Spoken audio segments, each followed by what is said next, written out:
Hi guys, today I want to talk about all of these series that I won't be finishing.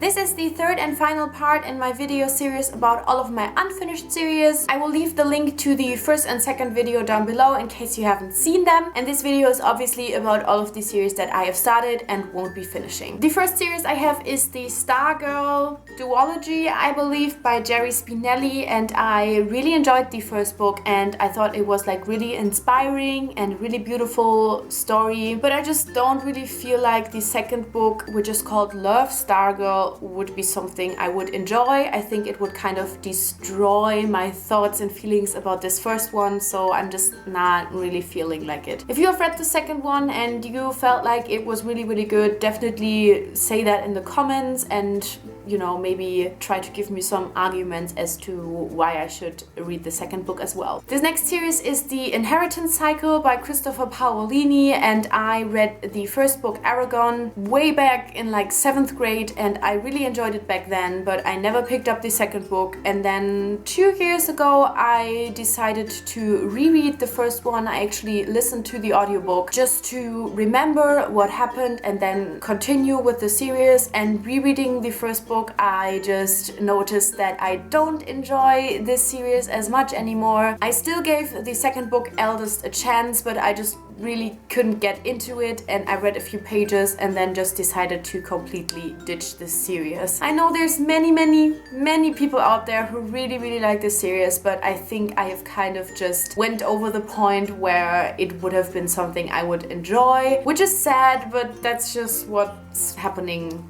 with life sometimes. The next series I have is the Fairyland series by Catherine M. Valente, and I listened to the first book as an audiobook with the incredibly long title that is The Girl Who Circumnavigated Fairyland in a Ship of Her Own Making, and I just didn't really enjoy this first book. It was okay and I finished it because it was an audiobook, but as a physical copy I never would have read it and I just didn't really connect with it in any way. Then we have the Darkest Minds trilogy by Alexander Bracken. I have read the first book, The Darkest Minds, and the second book, Never Fade. Already the first book took me a really long time to read, and only in like the last third I thought it was exciting and picked up. And then it was the same with Never Fade, which took me even longer to read, and I just thought it wasn't really worth it. I thought the overall concept was interesting in this, and I really would have loved to enjoy the series, but I just thought the writing was boring and dull and I just couldn't really read it, and I didn't really enjoy that. And I've actually already watched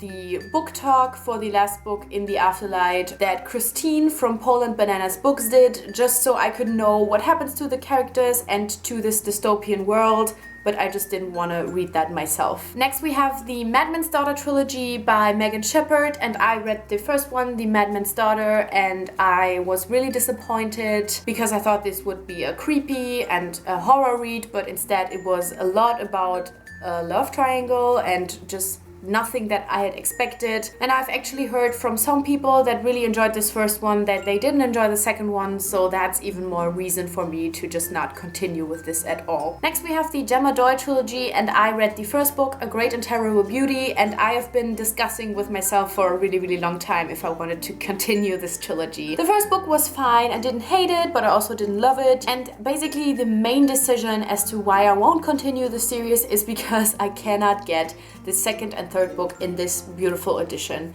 and I just really wanted these to match. And you know, I've been kind of debating, do I want to continue, do I not want to continue, and there had to be something that made me decide, and so I decided that it's just a sign for me that I shouldn't continue it, that I can't get these in these editions. If you have any great arguments for me to continue these, definitely let me know in the comments. This is certainly one where I could still change my mind, but at the moment I don't really feel like it, especially because the last book is really long and I'm not sure if I'm invested enough in this series. Then we have the Papercuts trilogy by Amanda Sun, and I read the first book, Ink, and the concept in this was lovely, but I just didn't enjoy the story. I thought it was boring and there was not as much art as I had expected, and I was just overall disappointed with this one and don't feel invested enough to ever continue with this one. And the last series I have is the Monsters in the Dark trilogy by Pepper Winters. I read the first book, Tears of Tess, and it was just not what I had expected. It was just too much for me. I don't really want to get into a discussion as to why I didn't like it. I think it is totally fine if other people enjoy it, but I just don't really think the series is for me, and I think it would be a waste of my personal time to continue reading this. These were all of the series that I won't be finishing. I think it's quite okay. I think it is an okay number to not be finishing. As I said, for some of these, I definitely feel like I could change my mind, so if you have any great arguments for any of these, definitely let me know.